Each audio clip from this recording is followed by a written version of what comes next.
الحمد لله الحمد لله وكفى وسلام على عباده الذين اصطفى الذي أرسله بالحق بشيرا ونذيرا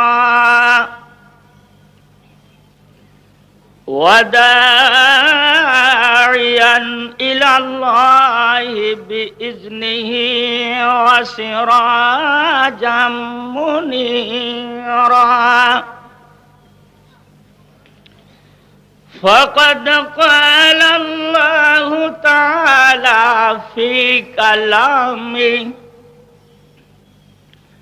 إلا من تاب وآمن وعمل عملا صالحا فأولئك يبدل الله سيئاتهم حسنات وكان الله غفورا رحيما وقال تعالى في كلامه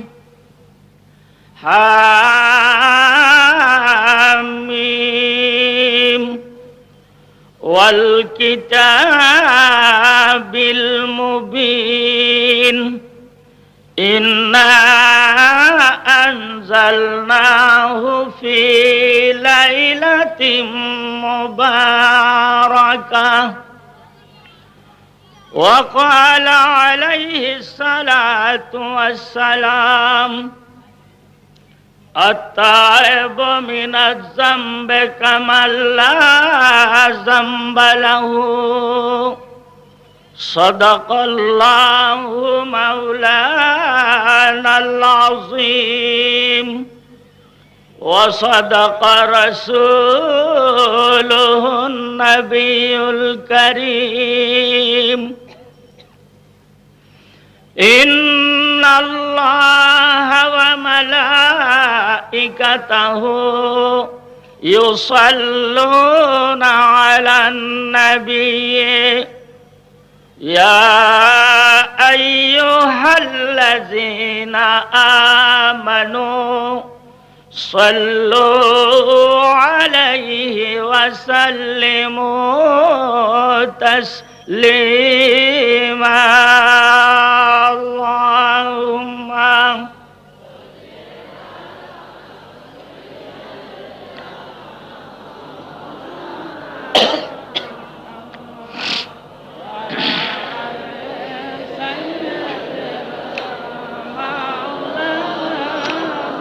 আরো জোরে সরে পড়ুন আল্লাহুম্মা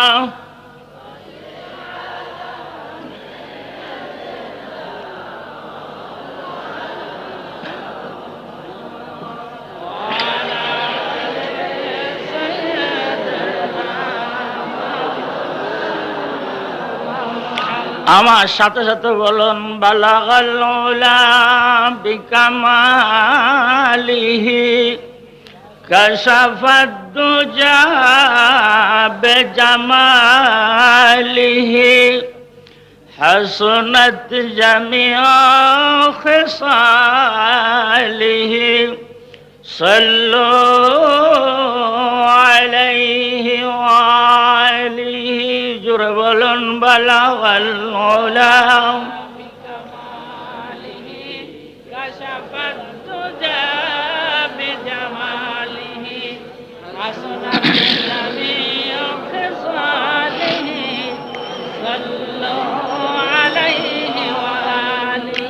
बेरोज दर बुस्तान सरा हम तूतियान खुशनवा करते थे नाते मुस्तफा بلغ العلا بكماله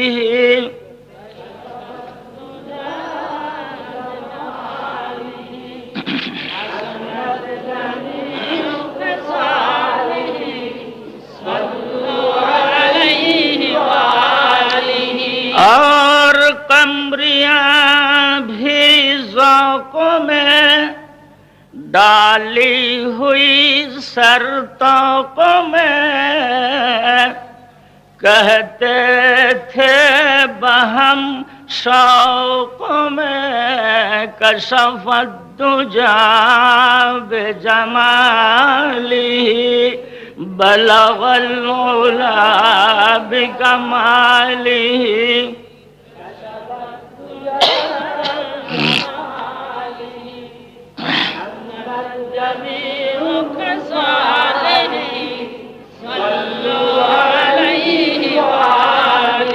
اور بلبلیاں بھی سو بسو لے کے ہر ایک گل کا بو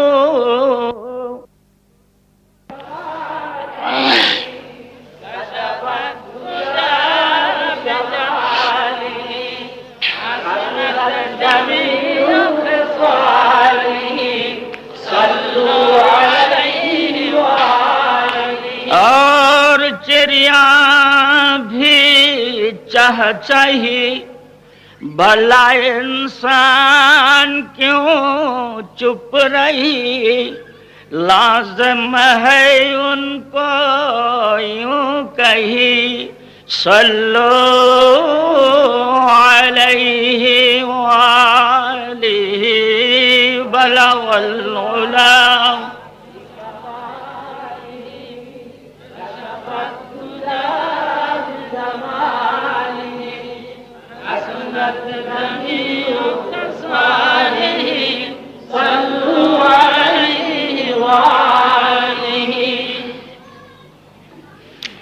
اما بعد جناب صدر محترم معزز علماء حضرات দূর দূরান্ত থেকে আগত সম্মানিত সুধী মণ্ডলী উপস্থিত ব্রাদারান মিল্লাত ব্রাদারান ইসলাম আমার স্নেহের আদরের যুবক ও ছোট ভাইরা পর্দার আড়ালে সম্মানিত মুহতারিমা মা ও বোনেরা আসসালামু আলাইকুম ওয়া রাহমাতুল্লাহি ওয়া বারাকাতুহু ওয়া আলাইকুম আসসালাম ওয়া রাহমাতুল্লাহি ওয়া বারাকাতুহু মহান আল্লাহ রাব্বুল আলামিনের দরবারে অসংখ্য অগণিত শুকরিয়া পুত পবিত্র শাবানের চাঁদে লাইলাতুল বারাত শবে বরাতের পূর্বক্ষণে মিরপুর কোরআন বাস্তবায়ন পরিষদ কর্তৃক আয়োজিত 3 রাত ব্যাপী তাফসীরুল কোরআন ওয়াজ মাহফিলের শেষ রাতে আখিরে মোনাজাতের রাতে বেশ কিছু সংখ্যক ঈমানদার ব্যক্তি নিষ্পাপ শিশুদেরকে সাথে নিয়ে নায়েবে রাসূলদেরকে সঙ্গে নিয়ে আল্লাহর কোরআনের মহতি মাহফিলের সামনের নিচে এসে একটু বসার মতো সুযোগ ও জায়গা পেলাম। যে মহান রব্বুল আলামিন আমাদেরকে ক্যাপিটাল সিটি রাজধানী শহরের জনবহুল মিরপুর এলাকার আশেপাশে থেকে অত্যন্ত আপনজন নিজের মানুষ মনে করে এনে তার নিজ কোরআনের মহতি মাহফিলের আখির মোনাজাতে অংশগ্রহণ করালেন, সেই মহান রব্বুল আলামিনের শুকরিয়া আদায় করণার্থে একবার জোরে সোরে আওয়াজ দিয়ে বলুন আলহামদুলিল্লাহ। আরো জোরে বলুন আলহামদুলিল্লাহ। وقال عليه الصلاة والسلام تسبيحة واحدة خير من الدنيا وما فيها। একবার সুবহানাল্লাহ বলা, একবার আলহামদুলিল্লাহ বলা, একবার আল্লাহু আকবার বলা, খায়রুম মিনাদ দুনিয়া ওয়া মা ফিহা। দুনিয়া এবং দুনিয়ার মধ্যে যা কিছু আছে সব থেকে সবচেয়ে উত্তম। গত বছর আমি বলেছি, আপনাদের হয়তো স্মরণ নাই, আমি যে বলেছি আমার মনে আছে। উলুল আজম মহা সম্মানিত পয়গম্বর হযরত সুলাইমান আলাইহিস সালাম যেদিন সারা বিশ্বের রাজত্ব পেলেন, পরদিনে আল্লাহ রাব্বুল আলামিন ওনাকে নবী বলে ঘোষণা দিলেন।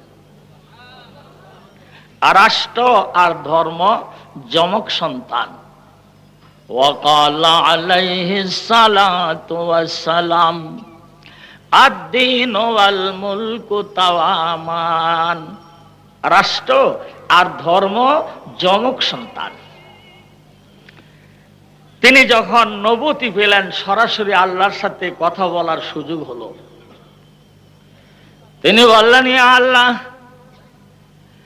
এত বড় বিশাল বিশ্বের রাজত্ব আমাকে দিয়েছ, সূর্য উদয় থেকে অস্ত, উত্তর থেকে দক্ষিণ, এই বিশাল বিশ্ব আমি কেমনে দেখবো রে আল্লাহ? আল্লাহ তুমি আমার একটা ব্যবস্থা করে দাও।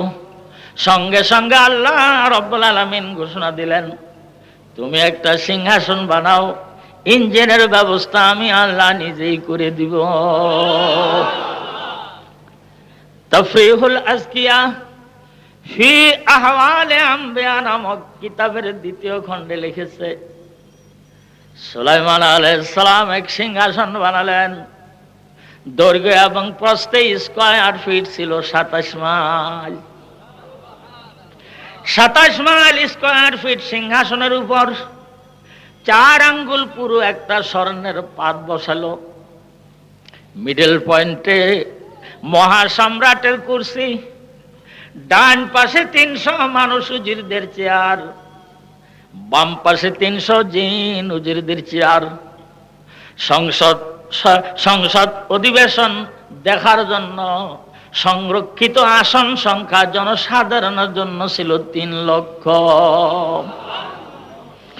16 ডিভিশন সৈন্য, 6 মাসের খোলাকি নিয়ে বর্তমান জমানার ভয়েজার 2 পাথফাইন্ডারের মতো, রকেটের মতো আকাশে দিয়ে উড়ে যেত ঘন্টায় হাজার হাজার মাইল। আধ্যাত্মিক কবি আল্লামা জালালউদ্দিন রুমি রহমতুল্লাহ আলাইহি হযরত সুলাইমান আলাইহিস সালামের সিংহাসনের চলন গতি বর্ণনা দেন। নবরবাদ রাতে সেহরগাহ হো শাম, নবরবাদ রাতে সেহরগাহ হো শাম, শরীরে সুলাইমান আলাইহিস সালাম। ভয়েজার 2 পাথফাইন্ডার, যে রকেট বর্তমানে মঙ্গল গ্রহে রয়েছে, এটা ঘন্টায় যায় 38,000 মাইল। হযরত সুলাইমান আলাইহিস সালামের সিংহাসন ঘন্টায় যেত লক্ষ লক্ষ মাইল। আকাশ দিয়ে সিংহাসন উড়ে যাচ্ছে। আল্লাহর এক বান্দা মধ্য মাঠের থেকে সিংহাসন দেখছে। জমিন থেকে সেই দিন 9 মাইল উপরে দিয়ে সিংহাসন উড়ে যেতেছিল। আল্লাহর বান্দা সিংহাসন দেখে বলে, ও আল্লাহ, তোমার কি প্রশংসা আমি করব? একটা লোকরে তুমি এত বড় ক্ষমতা দিয়েছ, এত বড় বিশাল বিশ্বের মালিক বানিয়ে নবুয়তি অ্যাপয়েন্টমেন্ট দিয়েছ। কিভাবে সিংহাসন বাতাসের উড়ে উড়ে নিয়ে যাচ্ছে। খোদারে তুমি তোমার প্রশংসা আমি কিভাবে করব? সুবহানাল্লাহ। এই কথাটা বলার সাথে সাথে কথাগুলি সম্পূর্ণ ইথারের মাধ্যমে হযরত সুলাইমান আলাইহিস সালামের কানে চলে গেল। সুলাইমান আলাইহিস সালাম কথাগুলি শোনার সাথে সাথে সিংহাসনকে জরুরি ভিত্তিক অবতরণ করার নির্দেশ দিলেন। সঙ্গে সঙ্গে সিংহাসন ড্রপ দিয়ে জমিনের মধ্যে নেমে গেল। আল্লাহর পয়গম্বর ওই লোকটাকে ডাকতে আরম্ভ করলো, বাবাজি কথা শোনো। লোকটা ঘাবড়ে গেছে, ভয়ের চোটে বলছে, হুজুর আপনারা আমি মন্দ বলি নাই, সমালোচনা করি নাই। সুলাইমান আলাইহিস সালাম বলেন, তোমার ভয় নাই, আমার কাছে আসো, তুমি কি বলছো আমি শুনছি। লোকটা নিকটে এসে কয়, হুজুর আপনার সিংহাসন দেখে, খোদার কুদরত দেখে আমি তার প্রশংসা করে মাত্র একবার সুবহানাল্লাহ বলেছি। আল্লাহর পয়গম্বর বলেন, হে আমার দেশের রায়ত, আমার উম্মত, তোমারে আমি ডেকে এনেছি কি জন্য জানো? আমার এত দ্রুতগামী সিংহাসনকে জরুরি ভিত্তিক কেন অবতরণ করাইছে তুমি কি জানো? আমি তোমাকে এই কথাটা জানাবার জন্য সিংহাসন নামাইছি। আল্লাহর কুদরত দেখে আল্লাহর কোন বান্দা যদি একবার সুবহানাল্লাহ বলে, তার এই সুবহানাল্লাহর মূল্য সুলাইমানের সিংহাসনের মূল্যের চেয়ে অনেক বেশি। না বরবাদ রাতে শহর গাঁও হো শাম, শরীরে সুলাইমান আলাইহিস সালাম, পসসি সালেমানি মুহাক্কিক শুদ বখাকানি, কে একদম বা খুদা বুদন বিয়াজ তখতে সুলাইমানি। জোরে বলুন সুবহানাল্লাহ, আরো জোরে বলুন সুবহানাল্লাহ। আল্লাহর এক ওলি কবরস্থানের উপরে দিয়ে হেঁটে যাচ্ছে।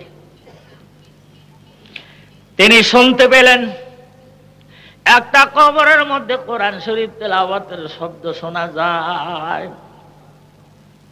আল্লাহর ওলি সেই কবরের কাছে যেয়ে দাঁড়ায় আসসালামু আলাইকুম দিয়ে বলে, কবরের ভিতরে আপনি কে? কোরআন শরীফ তেলাওয়াত করতেছেন। এমন সময় কবরের ভিতরের থেকে আওয়াজ এলো, আমি হলাম একজন হাফেজে কোরআন। আল্লাহ রাব্বুল আলামিন আমার সিনার মধ্যে কোরআন দেখে আমার গোটা দেহকে কবরের মধ্যে তরুতাজা রেখে দিয়েছেন। ও আমার ভাইরা, ও আমার বাবাজিরা, নবীদের দেহ কবরের মধ্যে যেরকম তরুতাজা থাকবে, আল্লাহ নবীদের দেহ কবরের মাটির জন্য হারাম ঘোষণা করেছেন। অনুরূপ ভাবে হাফেজে কোরআনদের দেহ কিয়ামত পর্যন্ত কবরের মধ্যে নবীদের দেহের মতো তরুতাজা থাকবে। আল্লাহ রাব্বুল আলামিন হাফেজের কবরকে রেফ্রিজারেটর বানায় রাখবেন, ফ্রিজারিং লাইন দিয়ে রাখবেন, কিয়ামত পর্যন্ত তাজা দেহ নিয়ে শুয়ে থাকবে। হাফেজ সাহেব উত্তর দিল, হে ওলি, আমি হইলাম একজন হাফেজে কোরআন। আল্লাহর ওলি জিজ্ঞাসা করেন, আপনি দুনিয়ায় থাকতে এত হেফজ পড়লেন, আবার কবরে শুয়ে শুয়ে বুঝি হেফজ পড়তেছেন? বলুন তো ভাইজান, আপনি কবরে কত খতম কোরআন শরীফ পড়েছেন? কবরের এন্তেকাল হওয়া হাফেজ বলে, হে আল্লাহর ওলি, আমার মোটামুটি একটা মনে আছে, আমি আমার মৃত্যুর পর থেকে এ পর্যন্ত কোরআন শরীফ পড়ে যাচ্ছি, তবে একটা হিসাব আমার খেয়াল আছে, আমি সর্বমোট ৭০,০০০ খতম কোরআন শরীফ পড়েছি। আল্লাহর ওলি বলেন, আপনি কত বড় নেককার, দুনিয়ায় জীবিত থাকতে হেফজ পড়েছেন, আবার কবরে শুয়ে শুয়েও আপনি ৭০,০০০ বার পড়লেন। এমন সময় হাফেজ কোরআন কবর থেকে ডেকে বলে, হে আল্লাহর ওলি, আমি এন্তেকাল হওয়া হাফেজের 70,000 বার কোরআনের খতমকে জীবিত মানুষের একবার সুবহানাল্লাহ বলার বিনিময় বিক্রি করে দিব। যেহেতু ইবাদতের ভ্যালু হায়াতের সাথে, ইবাদতের মূল্য মওতের সাথে নয়। মৃত ব্যক্তির 70,000 খতম কোরআনের চেয়ে জীবিত ব্যক্তির একবার সুবহানাল্লাহর ভ্যালু অনেক বেশি। গত খুলল আমি যেখানে আমার আলোচনা রেখে মাহফিলের সমাপ্তি দিয়েছিলাম, আজ ঠিক ওখান থেকে আরম্ভ করব ইনশাআল্লাহ। তবে আমার পঠিত আয়াতের সাথে একটা নতুন আয়াত সংযোগ করা হয়েছে, সেটা আপনারা অনেকেই হযরত উলামায়ে কেরামরা ঠিক পেয়েছে, পাবলিকরা একটু পরে টের পাবেন। হামিম ওয়াল কিতাবিল মুবিন ইন্না আনজালনাহু ফি লাইলাতিন মুবারাকাহ। শবে বরাতের আয়াত তেলাওয়াত করছি, বলুন সুবহানাল্লাহ। হালুয়া রুটি কবে খাবে খবর নিতেছে। গ্রামের শবে বরাত খালি হালুয়া রুটি, আর শহরের শবে বরাত আলোকসজ্জা আর বম ফুটানো। অধ্যকার আয়াত থেকে খুঁজে বের করে নিতে হবে শবে বরাত আসলে কি। আমরা ছোটবেলা যখন কুট্টি ছিলাম, আমাদের দেশে আফগানিস্তানের থেকে কাবলিরা শীতকালে আইসা বাজারের গেটের মধ্যে বিরাট বড় হালুয়ার দোকান দিত। এই মোটা লাল টকটকা ফকফকা, মাথার মধ্যে বিরাট পাগড়ি, হালুয়া বানায় বানায় দিত। দাদারা চাচারা খাইতো। এক ফুয়া হালুয়া খাইলে 3 মাস আর চাদর গাওয়া দেওয়া লাগবে না, এই গল্প করত। সেই আফগানিস্তান যেখানে বর্তমানে গৃহযুদ্ধে মেচাকার হয়ে গেছে, সেই আফগানিস্তানের কাবলিরা বাংলাদেশে আসতো ব্যবসা করতে। বাজারের দরজার মধ্যে পাগড়ি বাঁধে বসে রয়েছে। গ্রামের ব্যক্তি এক জোড়া জোনা নারিকেল নিয়ে বাজারে যাইতেছে। কাবলি জিজ্ঞাসা করে, ভাই এ क्या चीज है, এটা আবার কি? এক বাঙালি কয় যে এটার নাম হলো नारिकेल। ये फल है? कहे ये बंगाली का फल है। एक जोड़ा 6 आना दिए किनसे किने এখন কয় আচ্ছা হয়, কয় বহুত আচ্ছা হয়, আমরা বাঙালিরা এটা খুব আদর করে খাই, এটা ভালো ফল।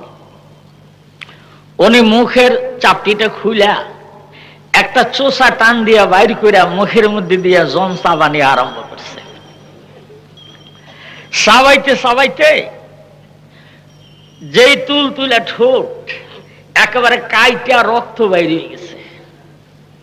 এখন বাইর করে কইতেছে হাতের মধ্যে নিয়ে, বাংলা মুলুক মে আয়া হো, सब फल खाया हो, सब फल अच्छा है, लेकिन नारियल ये फल का जात नहीं है। ये खाने से न मीठा लगता है न तीता लगता है, बल्कि मुंह छील के खून निकल आती है। एक एक फल हইল, खाली रक्त मुछतेছে। কিছুক্ষণ পর ওই বাঙালি এসে আর কয়, ভাই ये क्या फल है? বাঙালি কয়, খাইতে খাবেন কি, খাইছেন কি? একটা দাও পাশের বাড়ির থেকে আয়না নারকেলটা সুন্দর করে সিলা ভালো করে চাইসা মিডল পয়েন্ট একটা বাড়ি লাগাইয়া সুন্দর একটা গ্লাস দৌড়া তার মাথা দিয়ে আগলে দিয়া তাতে জোনা নারকেলের ভিতরে পানি মিষ্টি হয়। গ্লাস যখন দিছে খায়া কয় যে 1 নম্বর ফার্স্ট ক্লাস শরবত হয়। এরপরে যখন নারকেল কাটা কেটে ওনার হাতের মধ্যে দেয়, উনি চাবায় চাবায় খায়, দেখে কত মিষ্টি। हाथेर मध्य निये कय नारियल बहुत अच्छा फल है, इसमें शरबत है, इसमें दूध है, इसमें अल्लाह मियां ने चीनी भी दे दिया है। एर मध्य शरबत आछे, दूध आछे, आबार दूधेर मध्य आल्लाह मेहरबानी करे चीनिও दिए दिছে। এখন বাঙালি কয় आपने खाइते कइছি कि आपने खाइছেন কি? कहे हम तो खाया है आम जैसे खाया करते हैं, आम जेरकम खाय आमी ओरकम खाइছি। आमेर जेरकम उपुर अंशटा खाय आटिटा फेले देय, आमी मने करছি नारिकेलेরও उपुर अंश खाइते होबे, आटी फेले दिते होबे। आज आमादेर देशेर शबे बरात शबे कदर काबलिर नारकेलेर चोषा खाওয়ার মতো। आमीम ওয়াল কিতাবিল মুবিন ইন্না আনজালনাহু ফি লাইলাতিম মুবারাকাহ। আমি মাহফিলের শেষ দিক দিয়ে সংযোজিত আয়াতের ব্যাখ্যা এবং তাফসীর আপনাদেরকে শোনাবো ইনশাআল্লাহ। এবার আমি গতকালকার ধারাবাহিক আলোচনার দিকে যাই। আমার সাথে সাথে সুন্দর করে তালিবুল ইলমদের মতো হেলে দুলে পড়ো না আউযু বিল্লাহ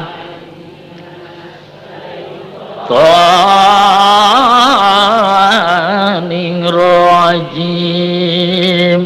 জোরে বলুন বিসমিল্লাহ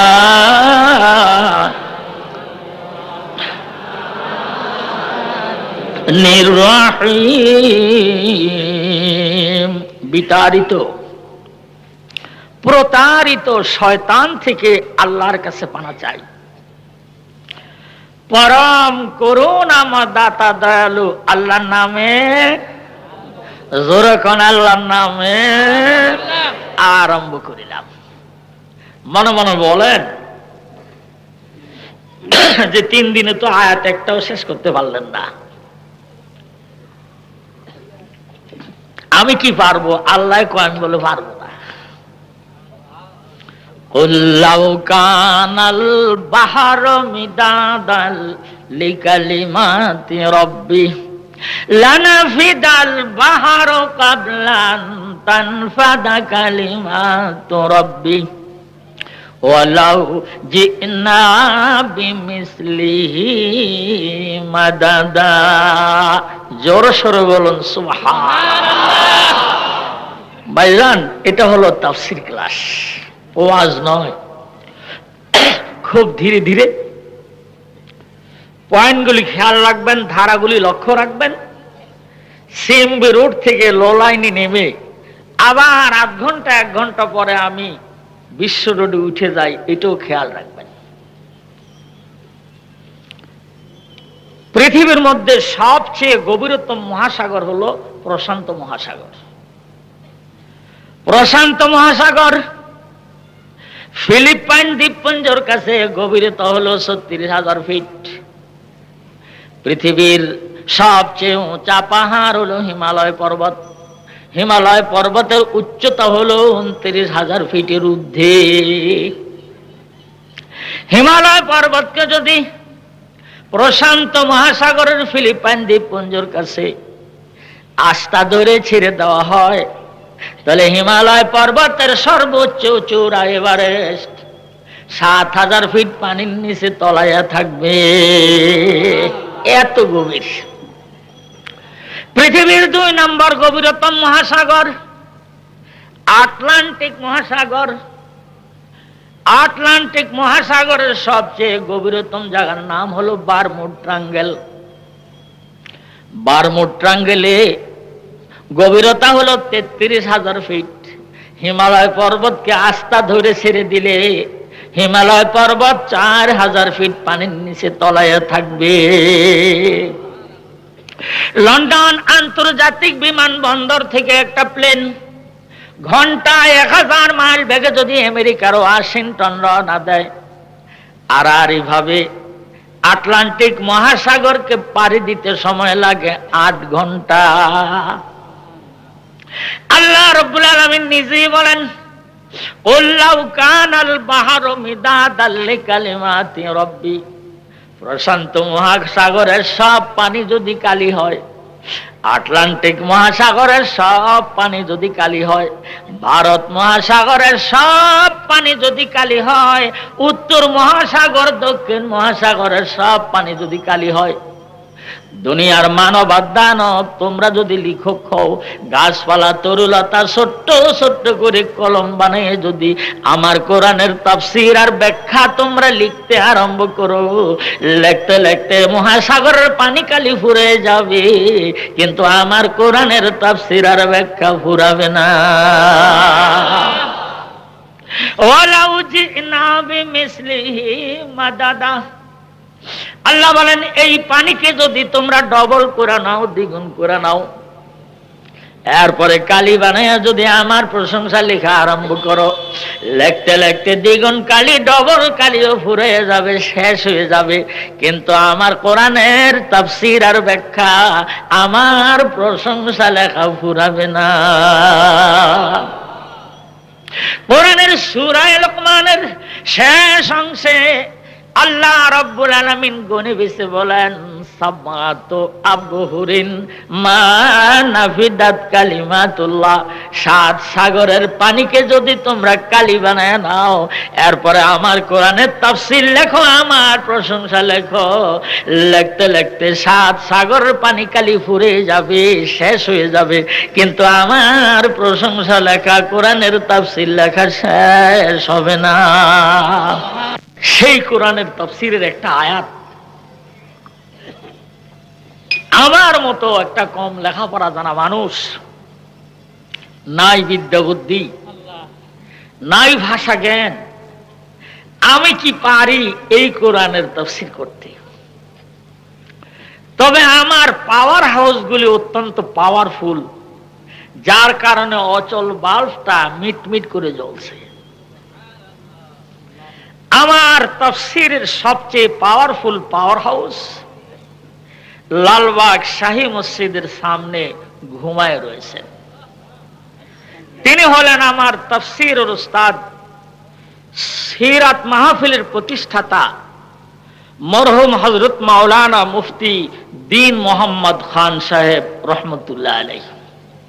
আল্লাহ আমার হুজুরের রওজায়ে পাকের উপরে তুমি অনবরত তোমার নূরের বৃষ্টি বর্ষণ করো, বলো না আমিন। যেদিন মৌলভীবাজারে আমরা তাফসীর পড়তেছিলাম, আমি সূরা দাহার তেলাওয়াত করার পরে আমার মুখের দিকে তাকায় বলে, কারাতুকা তাদুল্লু আন্নাকা কুমিল্লায়ুন ওয়া সুক ওয়া তেলাওয়াতুকা তাদুল্লু উস্তাদুকা কারিউন মাশহুরুন। তোমার পড়াটা শুনলে মনে হয় তোমার বাড়ি কুমিল্লা, আর তোমার পড়ার টন শুনলে আমার মনে হয় তোমার উস্তাদ একজন ভালো কারি ছিলেন। তা আমি বললাম, হুজুর আমার জন্মস্থান কুমিল্লা, উজানির মরহুম কারি সাহেব রহমতুল্লাহ আলাইহির পাশের গ্রাম আমার বাড়ি, আর আমি কোরআন পড়েছি কারি সাহেব হুজুর রহমতুল্লাহ আলাইহির হাতে গড়া নুজহাতুল কারি, যিনি কাঠপেন্সি দিয়ে লেখা পড়ছেন, রাজার গায়ের মরহুম কারি ইসমাইল সাহেব রহমতুল্লাহ আলাইহির কাছে। তখন সূরা দাহারের তাফসীর চলছিল, আয়াতের মধ্যে আসছিল জানজাবিলা। উনি জিজ্ঞাসা করলেন, বললেন যে বেহেশতের মধ্যে আল্লাহ যে মানুষে শরবত খাওয়াবে তার মধ্যে জানজাবিল দিবেন, বলো তো জানজাবিল কি? আমরা 65 জনের মধ্যে কেউ বলতে পারে না। আমি বললাম, হুজুর জানজাবিল অর্থ আদা। তখন হুজুর কয়, তুমি কেমনে জানলা? আলে আমি জানলাম, আমার আব্বা একজন হেকিম, ওনার একটা কৌটার উপরে আরবিতে লেখা ছিল জানজাবিল, আমি মুখ খুলে দেখি ওর ভিতরে আদা। তখন আমার হুজুর কিবলা আমাকে দোয়া করছিলেন যে আল্লাহ তোমাকে বাঁচালে বাংলার এই জমিনে তোমার তাফসীর করতে তুমি পারবা। যেদিন বুখারী শরীফের মোনাজাত হলো,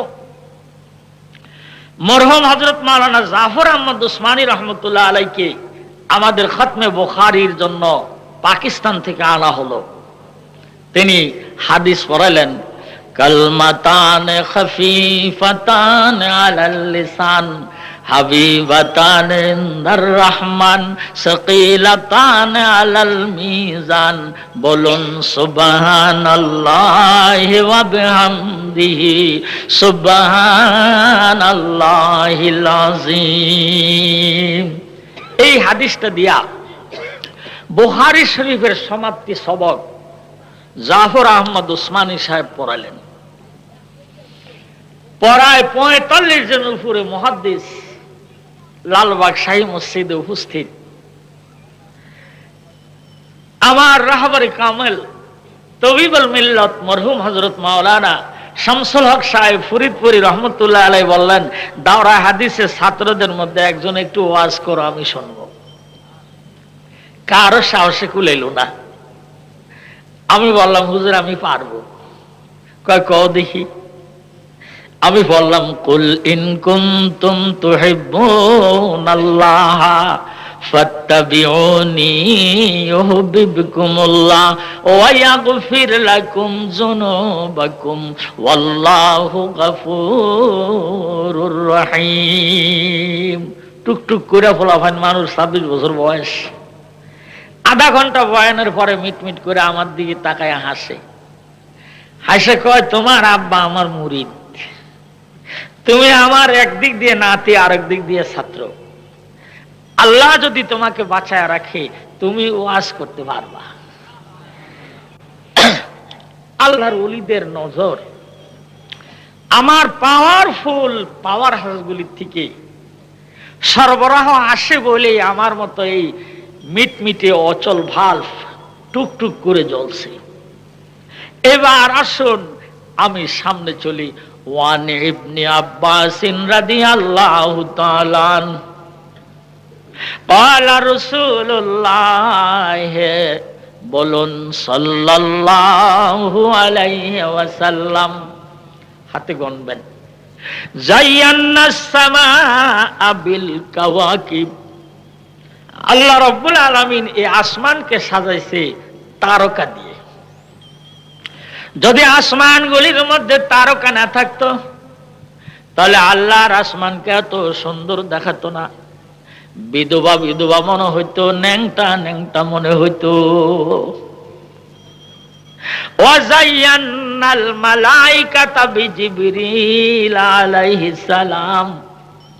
অসংখ্য গণিত ফেরেশতাদেরকে আল্লাহ সাজিয়েছেন হযরত জিবরাইল আলাইহিস সালামকে দিয়ে। বলুন সুবহানাল্লাহ। যদি ফেরেশতাদের মধ্যে জিবরাইল আলাইহিস সালাম না হতেন, আল্লাহর ফেরেশতাদেরকে এত সুন্দর দেখাতো না।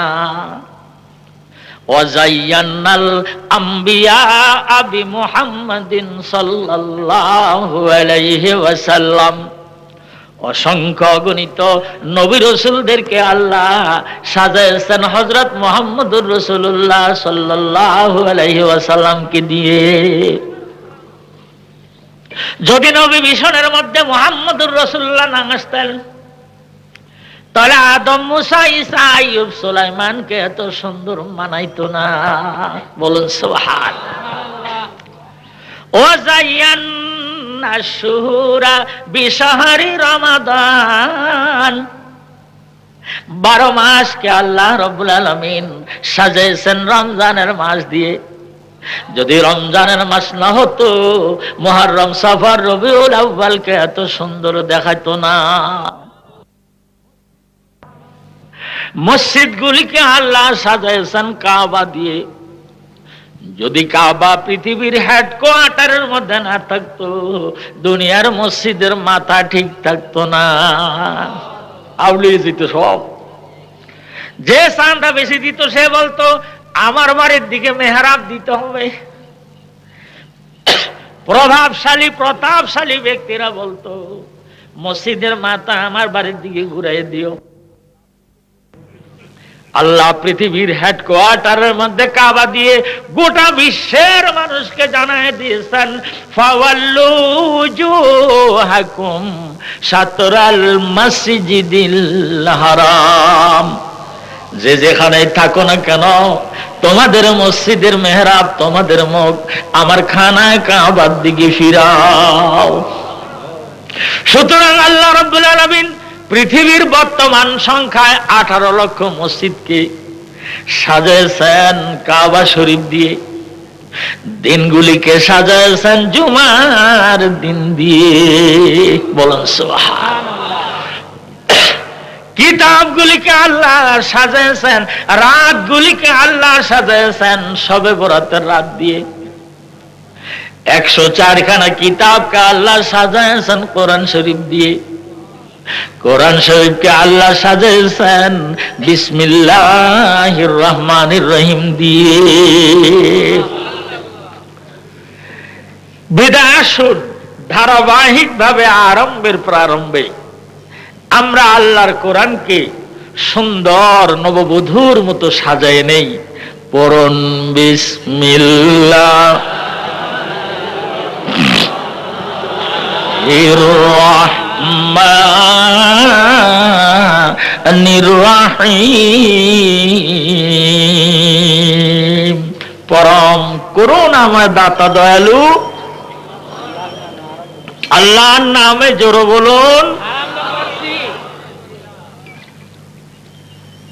হুজ্জাতুল ইসলাম ইমাম গাজালি রহমতুল্লাহ আলাইহি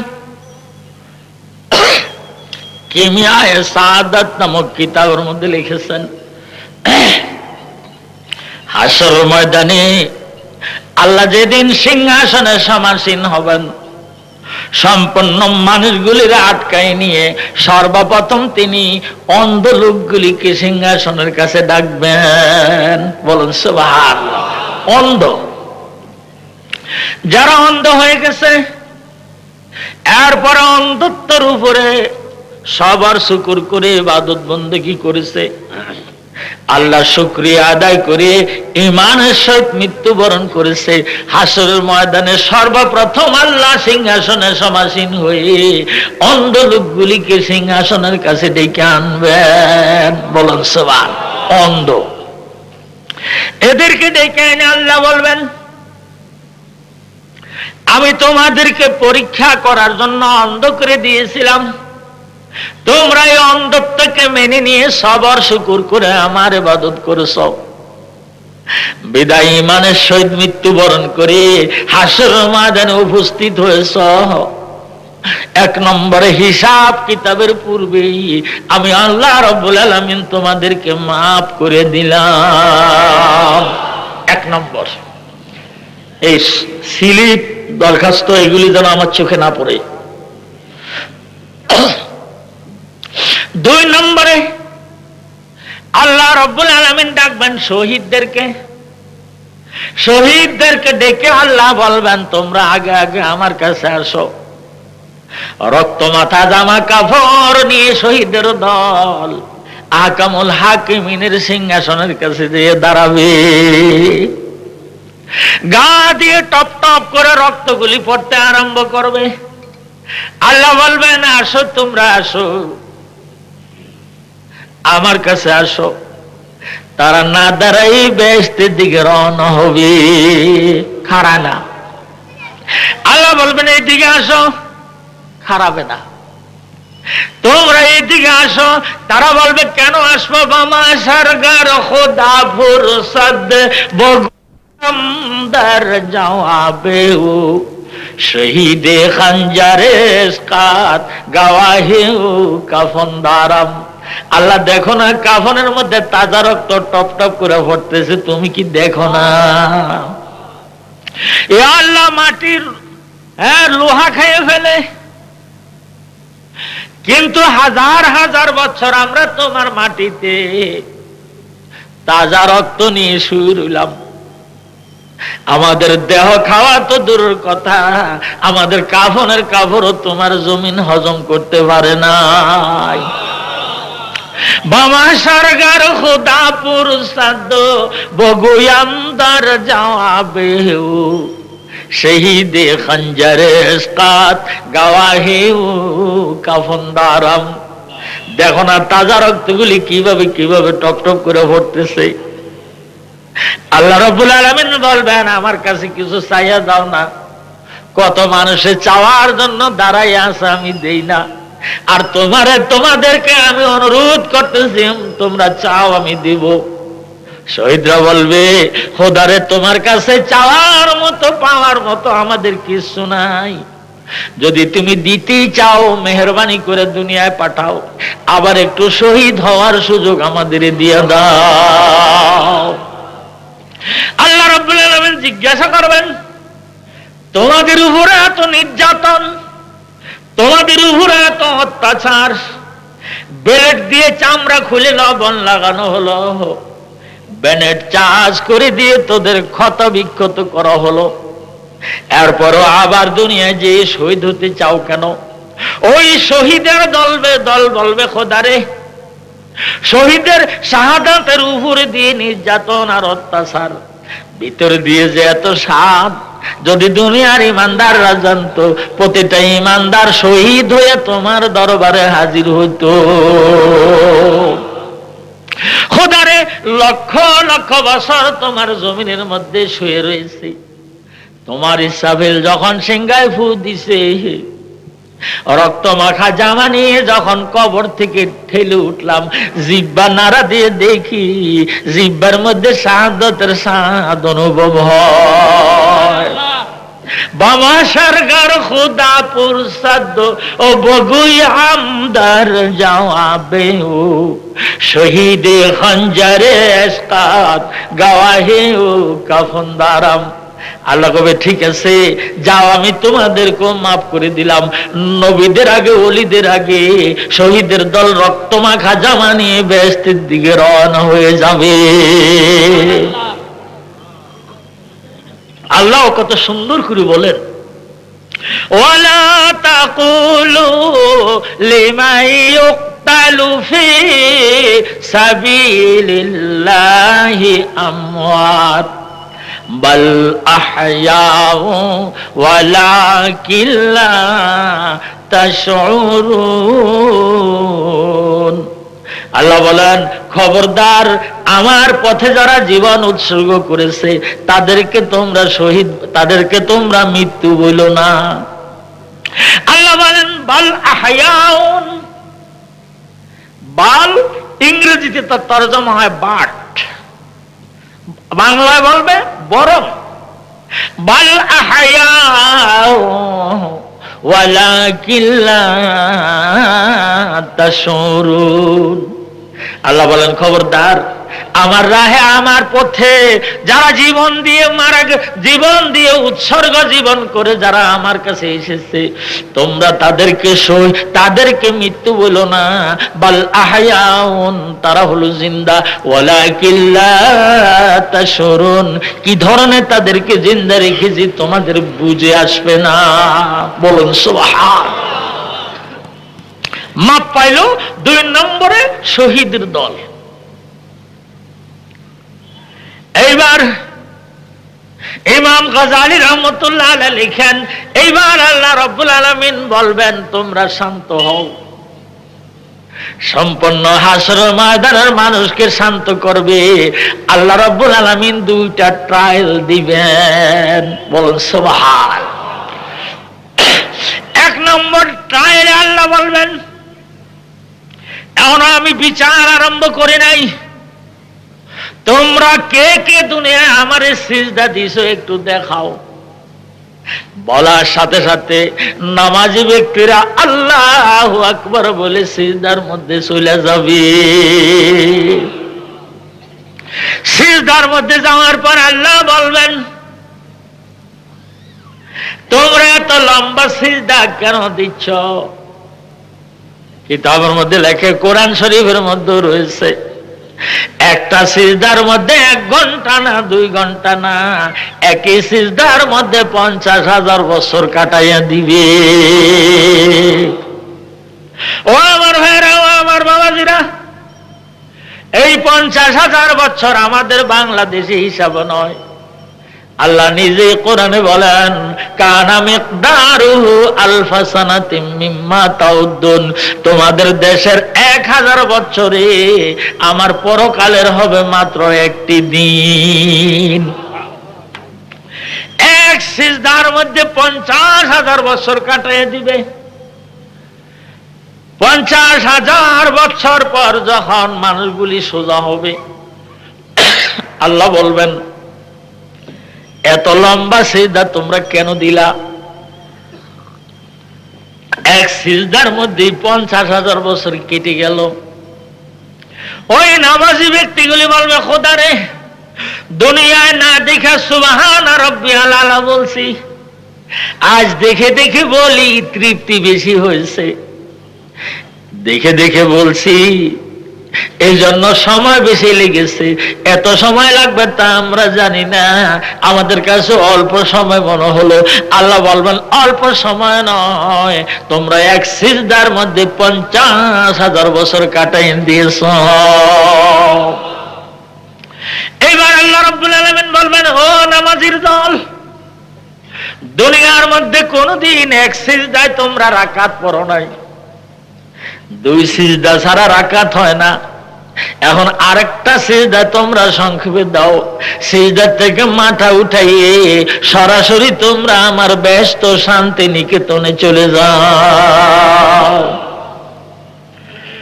নামাজিরা আবার আল্লাহু আকবার বলে সিজদার মধ্যে যাবে, মাথা থেকে উঠাইয়া সরাসরি وَسِيقَ الَّذِينَ اتَّقَوْا رَبَّهُمْ إِلَى الْجَنَّةِ زُمَرًا حَتَّى إِذَا جَاءُوهَا وَفُتِحَتْ أَبْوَابُهَا وَقَالَ لَهُمْ خَزَنَتُهَا سَلَامٌ সালামুন আলাইকুম তিবতুম ফাদখুলুহা খালিদিন। বলুন সুবহানাল্লাহ। তারা বেহেশতের মধ্যে চলে যেয়ে ঢোকার সাথে সাথে গেটে তাদেরকে গার্ড অব অনার দেওয়া হবে। ফেরেশতারা রিসিপশন দিবে, সালাম করে ঢুকায় দিবে। সালামুন আলাইকুম তিবতুম ফাদখুলুহা খালিদিন। আপনারা ঢুকেন, শান্তি নিকেতনে ঢুকেন, একবার ঢুকলে আর আপনাদেরকে বের করা হবে না। বলুন সুবহানাল্লাহ। ঢুকা বসবে না, খালি আঁটবে, এক্সিবিশন দেখবে নবী রাসূলরা যে কইছে কথাগুলি ঠিক কিনা। সম্পূর্ণ ঘুরে ঘুরে দেখে খালি বলবে, ওয়াকালুল হামদুলিল্লাহিল্লাযী সাদাকানা ওয়াদাহু ওয়া আওরাসানাল আরদা নাতাবাওয়াউ মিনাল জান্নাতি হাইসু নাশা ফানিমা আজরুল আমিলিন। ঘুরে ঘুরে দেখবার কবে নবী রাসূলরা ডেপুটি প্রফেট নায়েব রাসূলদেরকে বলা হয়। বলুন সুবহানাল্লাহ। নবীরা নায়েবে নবীরা সত্যিই বলেছে, যা যা ফর্মুলা দুনিয়ায় আমাদেরকেও আজ নসিহতের মধ্যে শোনাইছে সব দিকে ঠিক।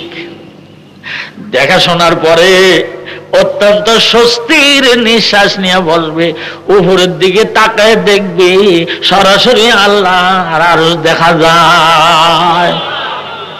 ওয়াতারাল মালাইকাতা হাফিনা মিন হাউলিল আরশ ইউসাব্বিহুনা বিহামদি রাব্বিহিম وَقُضِيَ بَيْنَهُمْ بِالْحَقِّ وَقِيلَ بولن الحمد لله رب العالمين।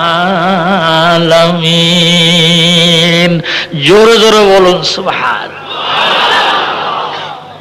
যেদিন আপনারা যাবেন না সেদিন আমার কথা মনে পড়বে, বলবেন যে হুজুর যে মিরপুর ঈদগার ময়দানে বলছিল কথাটা তো ঠিক। হ্যাঁ, وقالوا الحمد لله الذي صدقنا وعده وأورثنا الأرض نتبوأ حيث نشاء فنعم أجر العاملين। জোরে কোন সুবহান। আমি একেবারে লা রাইবা ফি, নো ডাউট, কোন রকমের সন্দেহ আমার মনে নাই। আমার সামনে যে মানুষগুলি বসা, আমার একটা শস্যা পরিমাণ সন্দেহ নাই এই মানুষগুলি সম্পূর্ণ বেহেশতের মানুষ।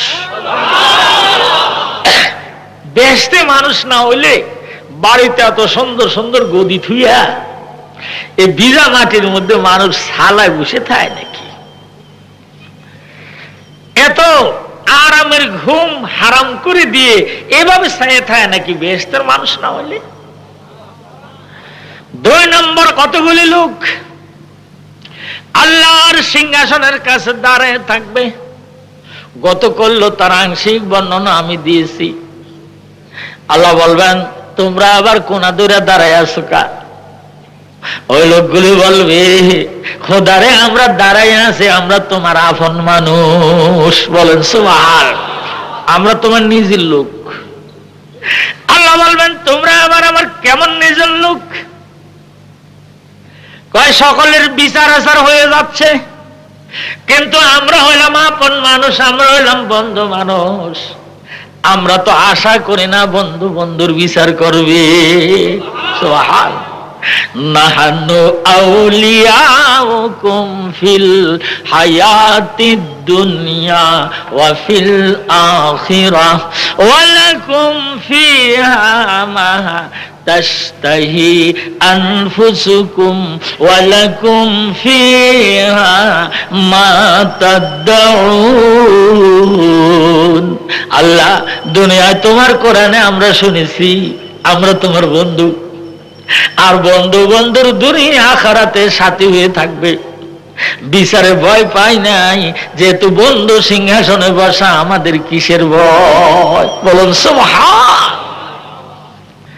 আল্লাহ বলবেন ঠিক আছে তোমরা আমার বন্ধু যদি হয়ে থাকো, আর বিচারের ভয় যদি তোমাদের নাই থাকে, সিংহাসনের কাছে আপন জনের মতো দাঁড়াই আছো, আমি সমবেত কোটি অসংখ্য অগণিত আমার বান্দাবান্দির সামনে ঘোষণা করলাম, বন্ধু যদি তুমি হয়ে থাকো আমার জন্য কি হাদিয়া আনছো আমার একটু দাও। সঙ্গে সঙ্গে ওই লোকগুলি নিজের কলব আল্লাহ রাব্বুল আলামিনকে আগলি দিয়ে দেখাবে। কলব যখন আগলি দিয়ে দেখাবে, সঙ্গে সঙ্গে ছোট্ট আয়নার মতো জিল দেওয়া আরম্ভ করবে। আল্লাহ বলবেন আসো, যাতে কলব নামক আয়না তোমরা আমাকে হাদিয়া দিতেছ, বড়কন দিতেছ, যে আয়নার মধ্যে আমাকে না দেখা যাবে সেই আয়নার কোনো মূল্য নাই। একটু সামনে আগে আসো তো, তোমার আয়নার মধ্যে আমারে দেখা যায় কিনা। আল্লাহর ওলিরা, আল্লাহর বন্ধুরা সঙ্গে সঙ্গে বুক আঁকিয়ে দিবে। আল্লাহ রাব্বুল আলামিন নজর করে বলবেন বন্ধুরে, তোমাদের কলব আয়নার মধ্যে আমি আল্লাহরে দেখা যায়। ইয়াউমা লা ইয়ানফাউ মালু ওয়ালা বানুন ইল্লা মান আতাল্লাহা বিকলবিন সালিম। আল্লাহ বলবেন আজ আমি ছেলে দেখবো না, মেয়ে দেখবো না, আজ আমি টাকা দেখবো না, পয়সা দেখবো না, আজ আমি আমার বান্দার দিল দেখবো। আমার বান্দার কলব পিওর প্রেস, নির্ভেজাল কিনা, এর মধ্যে আমার মহব্বত আছে কিনা আমি দেখব। ও আমার ভাইয়েরা, হযরত ইব্রাহিম ইবনে আদম সিংহাসনের থেকে নেমে খালি দিনভর চিন্তা করে আমি দেখলাম কি, আমি শুনলাম কি, মনে আছে? সিংহাসনের থেকে সন্ধ্যার একটু আগে নামবে, এমন সময় এক বুড়া বেটা লাঠি ভর দিয়ে দিয়ে এসে বলে, হুজুর আপনার এই মুসাফির খানায় আমি থাকবো, মনে আছে? ইব্রাহিম ইবনে আদম বলেন, মাথা খারাপ, এটা কি মুসাফির খানা? এটা হলো আমার বালাখানা, বলকের প্রেসিডেন্ট হাউস, রাজভবন। ওই বুড়া বেটা লাঠি ভর দিয়ে দিয়ে গুজু হয়ে হয়ে কয়, হুজুর একটু বলুন তো আপনার আগে কে ছিল? আমার আব্বা ছিল। আপনার আব্বার আগে কে ছিল? আমার দাদা ছিল। আপনি মরে গেলে কে থাকবে? আমার ছেলে থাকবে। আপনার ছেলে মরে গেলে কে থাকবে? আমার নাতি থাকবে। যেখানে একজন এসে কয়েকদিন থাকে আর পরে থাকতে পারে না। হে ইব্রাহিম ইবনে আদম, এটা কোনোদিনও রাজভবন নয়, এটা হলো মুসাফির খানা। শানিদাস্তাম কে ইব্রাহিম আদম, শানিদাস্তাম কে ইব্রাহিম আদম, সবে বার তখতে বাসুদ খুব তখরম, अगर बरमन नायाबाम मान सतर्रा तुबर तख्ते नायाबी हम खुदारा। बोलो सुभान। ইব্রাহিম ইবনে আদম বলে, আমি আর সিংহাসনে থাকবো না, এই রাজভবনে আমি আর ঢুকবো না, এই রাজ্য পরিচালনা আমি আর করব না। প্রধানমন্ত্রী আনন্দ দেওয়ার জন্য তীর ধনুক নিয়ে সম্রাটকে জঙ্গলে নিয়ে গেল, শিকার করবে। যেহেতু শিকারে মানুষের মধ্যে আনন্দ আসে, ফুর্তি আসে। যখন একটা হরিণ দেখছে, প্রধানমন্ত্রী বড় চালাক চতুর মানুষ, জ্ঞানী লোক ছিল, যা পানা এই তীরটা নিয়ে হরিণটা মারি আসেন। তিনি যখন হরিণ মারার জন্য এম ঠিক করেছে, হরিণ দৌড় দিছে, তিনি পিছনে পিছনে দৌড়ে যায়। এমন সময় কানের মধ্যে জোরে জোরে আওয়াজ আসতেছে, এলহাম আসতেছে, রেডিও মেসেজ আসতেছে, ওই ইব্রাহিম ইবনে আদম রে, এখনো সময় আছে, ঠিক হয়ে যা।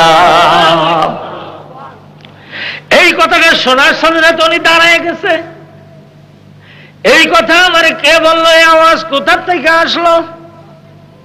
দাঁড়াবার সাথে সাথে হরিণী মুখ ঘুরে কয়, ইব্রাহিম ইবনে আদম, তুমি যে কয়েক মিনিট আমারে দৌড়াইলা, তীর নিয়ে নিয়ে আমাকে দাওয়া করলা, কায়দা মতো পাইলেই মেরে দিতা, ঠিক তুমি এই কয়েক মিনিট আমারে যেভাবে তীর নিয়ে দৌড়াইছো, ইব্রাহিম ইবনে আদম রে, তুমি মার পেটের থেকে বাইর হওয়ার পরে মালিকাল মউত এর চেয়ে দ্রুত তোমার পিছনে দৌড়ায়।